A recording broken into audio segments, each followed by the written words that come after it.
In this video, we're going to be going over camping mattress pads.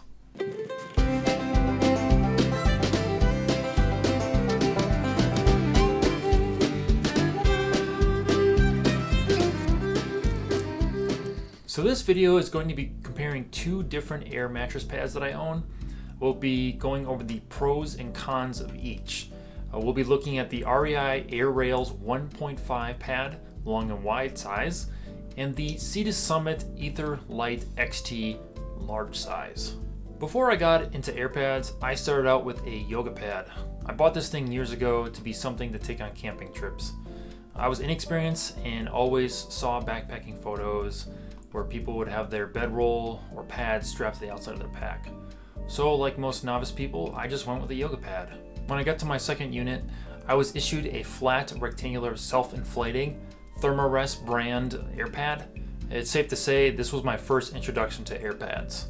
The first air pad I bought and went with was the REI Air Rails. This pad is 1.5 inches and has side rails to keep you in place if you roll around in your sleep. One of the first things I like about this pad is the 1.5 inches in thickness. It's thicker than my issued pad, but provides more comfort than the yoga pad in any other inflatable I've had. Additionally, those rails do keep me in place when I sleep. I went with the self-inflating version due to the built-in cushion and padding. I came to the conclusion if I ever got a hole in the middle of the night, which is possible, there'd be at least some sort of padding between me and the ground. One of the cons of this pad is the thickness and weight. Coming in at 1 pound 15 ounces, that's basically 2 pounds. Additionally, with the internal padding and insulation, it rolls up pretty bulky, about 10.5 inches long and 7 inches in diameter. When you are backpacking, space starts to vanish fast when you're loading up your pack. Which leads me to my second air mattress purchase, the Sea to Summit Ether Light XT pad, large size. Going straight into the pros, this baby is 4 inches thick, and it's great for side sleepers. I've seen people online comment that this is the Cadillac of air pads, and I can see why. It's light, coming in at 1 pound 7 ounces. It's basically just over a pound. Additionally, with its smaller weight, it can roll up nicely. About 10.5 inches in length and 4 inches in diameter. So about the same length as the Air Rails, but a bit more compressible. The con of this air pad is first the price. It comes in at a hefty price tag. I bought it on sale, but normally runs $219. So I'd recommend finding a sale when you can. Another con I've heard, but really didn't notice too much, is the noise it makes when you lay on it. Now I do roll around in my sleep, and mattress noise isn't really a complaint of mine. Most of the time, if there is a racket outside, I usually bring earphones or earplugs, so I don't notice anything. However, if there are other people in the area, I assume they'd probably hear it in the dead of the night. Comparing the two pads side by side, each has their pros and cons. If you're going with the economical approach, the REI brand is the cheaper solution.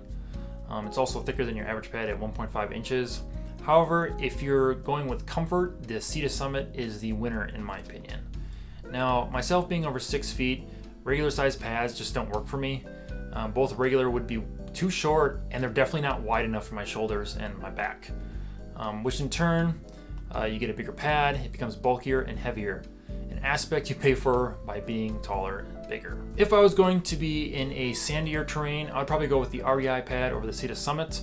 The Sea to Summit pad is thinner and I feel like would wear down due to friction from the sand and elements that slip into the tent. The REI pad is made from a thicker material and would probably do better resisting punctures. But in turn, the Sea to Summit pad is a lot easier to inflate, and it even comes with a quick inflate bag that doubles as a carrying pouch. So that's it on these two pads. I think I personally like the Sea to Summit pad and will use it more, but it can be situation dependent. If you have your own thoughts on these two pads, leave a comment down below and tell me what you think of these pads. Like always, thanks for watching and enjoy the trails.